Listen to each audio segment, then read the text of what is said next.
Hello friends, நம்ம இப்போ காளான் மசாலா எப்படி செய்கிறது அப்படின்னு பார்க்கலாம். அதுக்கு தேவையானது பார்த்திங்கன்னா காளான்.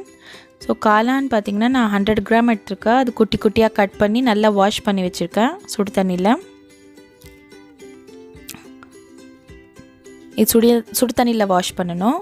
அதுக்கப்புறம் பார்த்திங்கன்னா கேபேஜ் எடுத்துருக்கேன், முட்டைக்கோஸ். அதையும் ஒரு கப் அளவு நல்லா பொடி பொடியாக நறுக்கி அதில் சேர்த்துருக்கேன். அதுக்கப்புறம் 1 teaspoon chilli powder, 1/2 teaspoon garam masala,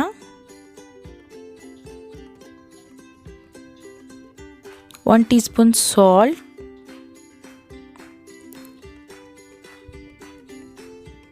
அதுக்கப்புறம் மைதா மாவு 1 கப் எடுத்திருக்கேன். மைதா மாவு பிடிக்காதவங்க நீங்கள் கடல மாவு கூட யூஸ் பண்ணிக்கலாம்.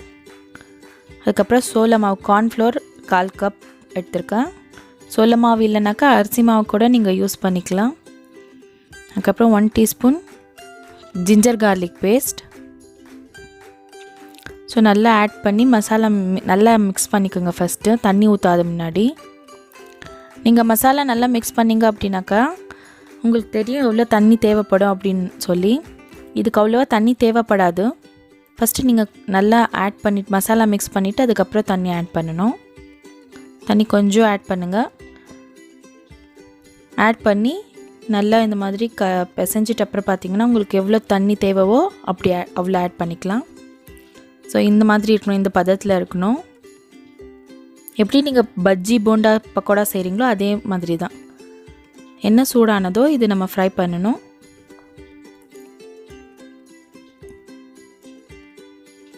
நல்லா ஃப்ரை பண்ணிக்கோங்க. கொஞ்சம் கொஞ்சமாக போட்டு ஃப்ரை பண்ணுங்கள். நீங்கள் மொத்தமாக போட்டிங்க அப்படின்னாக்கா அது ஃப்ரை ஆகாது, நடுவில் அப்படியே வேகாது நின்றுடும். அதனால நீங்கள் கொஞ்சம் கொஞ்சமாக போட்டு நல்லா ஃப்ரை பண்ணிக்கோங்க. நல்லா ஹை ஃப்ளேமில் வச்சு எண்ணெய் சூடானதும் நீங்கள் இதை ஃப்ரை பண்ணிக்கோங்க.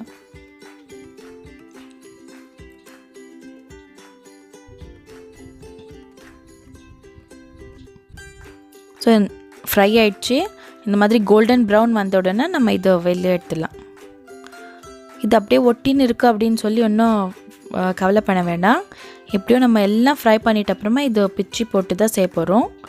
ஸோ நீங்கள் எப்படி வேணாலும் ஃப்ரை பண்ணிக்கோங்க.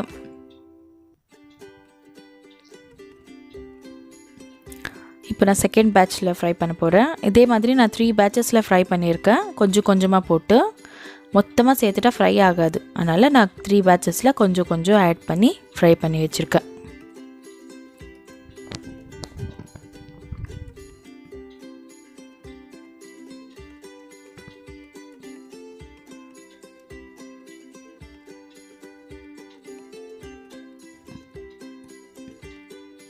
ஃப்ளேம் ஹைலியே இருக்கட்டும்.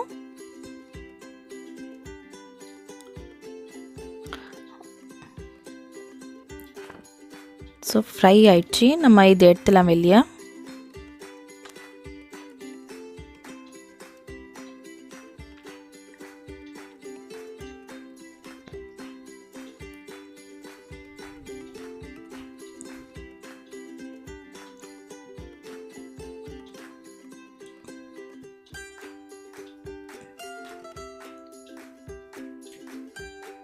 ஸோ இந்த மாதிரி ஃப்ரை பண்ணி வச்சுக்கோங்க. ஆறிட்ட அப்புறமா நம்ம இதை தனித்தனியாக பிச்சு போட்டுக்க போகிறோம். ஆற விடுங்க கொஞ்சம் நேரம். ஸோ இப்போ ஆறிச்சு. இந்த மாதிரி கையில் நீங்கள் ஸ்மால் பீசஸாக பிச்சு போட்டுக்கோங்க. அப்போ தான் நல்லா அந்த மசாலாலாம் மிக்ஸ் ஆகும் நம்ம அந்த கிரேவி செய்யும்போது. எப்படி நம்ம ரோட் சைடில் சாப்பிட்றோமோ அதே டேஸ்ட்டுக்கு வரும் அப்போ தான். ஸோ நம்ம எல்லாத்தையும் இந்த மாதிரி பிச்சு போட்டாச்சு. இப்போது இது ரெடியாக இருக்குது, இந்த காளான் ஃப்ரை. இப்போது இதுக்கான கிரேவி நம்ம செய்ய போகிறோம். அதுக்கு ஒரு கடாய் எடுத்துக்கோங்க. அதில் 2 டீஸ்பூன் ஆயில் ஆட் பண்ணிக்கோங்க. கொஞ்சம் தான் ஆயில் ஆட் பண்ணுங்கள். ஒரு மீடியம் சைஸ் வெங்காயத்தை இந்த மாதிரி ஃபைன் சாப் பண்ணி ஆட் பண்ணிக்கோங்க.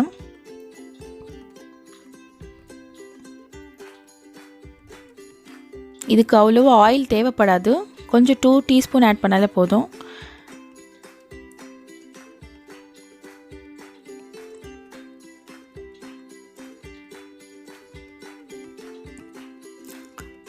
நம்ம வெங்காயத்தை நல்லா வதக்கணும். ப்ரௌனாக வதக்கணும். அதுக்கப்புறம் 2 பச்சை மிளகாவை இந்த மாதிரி நான் நறுக்கி ஆட் பண்ணியிருக்கேன். அதுக்கப்புறம் கொஞ்சம் கருவேப்பிலை ஆட் பண்ணிக்கோங்க. நல்லா மிக்ஸ் பண்ணுங்கள்.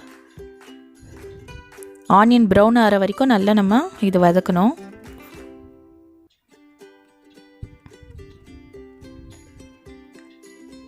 ஸோ ஆனியன் ப்ரௌன் ஆனதும் நம்ம நெக்ஸ்ட் வந்து ஜிஞ்சர் கார்லிக் பேஸ்ட் ஆட் பண்ண போகிறோம். 1 teaspoon ginger garlic paste add பண்ணணும்.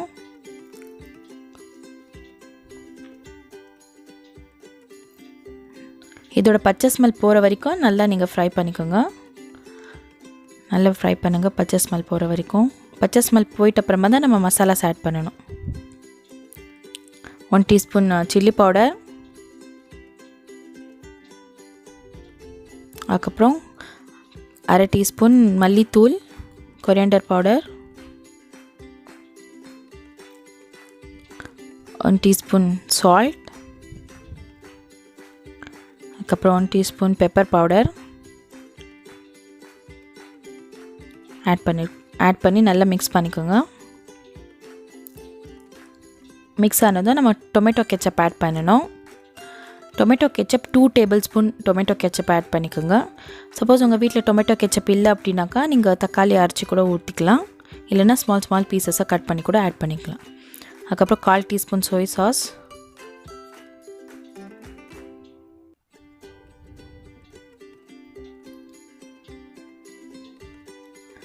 கால் teaspoon chilli paste. Chilli paste இல்லைனாக்கா நீங்கள் மிளகா பொடி இன்னும் கொஞ்சம் எக்ஸ்ட்ராவாக ஆட் பண்ணிக்கோங்க. அதுக்கப்புறம் 1 டீஸ்பூன் வினிகர். ஸோ நம்ம ரோட் சைடில் பார்த்திங்கன்னா அவங்க சாஸ் ஆட் பண்ணுறாங்க, அதனால் நானும் சாஸ் ஆட் பண்ணியிருக்கேன் எக்ஸாக்ட் டேஸ்ட் கொடுக்கறதுக்கு. சாஸ் இல்லை அப்படின்னாக்கா நீங்கள் ஒரு எலுமிச்சை பழத்தை ஆட் பண்ணிக்கோங்க, ஜூஸை. அதுக்கப்புறம் நம்ம பொரிச்சு வச்சுருக்க அந்த காளானை பிரித்து வச்சுருக்கோம் இல்லையா, அதை ஆட் பண்ணிக்கணும். ஆட் பண்ணி நல்லா மிக்ஸ் பண்ணிக்கோங்க. நல்லா நம்ம அந்த கிரேவிக்காக செஞ்சோம்ல அந்த மசாலாஸ் வந்து இதில் நல்லா மிக்ஸ் ஆகணும். அதனால நல்லா ஆட் பண்ணிக்கோங்க, நல்லா மிக்ஸ் பண்ணிக்கோங்க. அதுக்கப்புறம் கார்ன்ஃப்ளோரை 1/4 டீஸ்பூன் கார்ன்ஃப்ளோரில் கொஞ்சம் தண்ணி ஆட் பண்ணி அதை கலக்கி நான் ஆட் பண்ணியிருக்கேன். இன்னும் கொஞ்சம் தண்ணி ஆட் பண்ணிக்கோங்க கூடவே. அப்போ தான் இந்த கிரேவி மாதிரி இருக்கும் நமக்கு. ஒரு 2 மினிட்ஸ் நல்லா குக் பண்ண விடுங்க. சைட்லேருந்து எண்ணெய் விடும்போது நமக்கு இந்த காளான் மசாலா வந்து ரெடியாக இருக்குது அப்படின்னு அர்த்தம். இப்போ பாருங்கள் சைட்லேருந்து எண்ணெய் விடுது. ஸோ இது ரெடியாக இருக்குது. நம்ம இதை டிஷ் அவுட் பண்ணிக்கலாம். ஸோ இப்போ காளான் மசாலா ரெடி.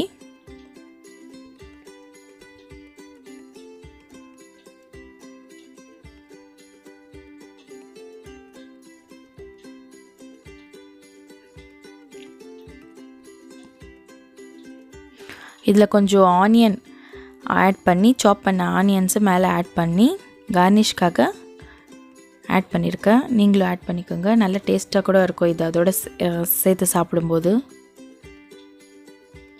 ஸோ கார்னிஷ்காக கொஞ்சம் கொத்தமல்லி ஆட் பண்ணியிருக்கேன்.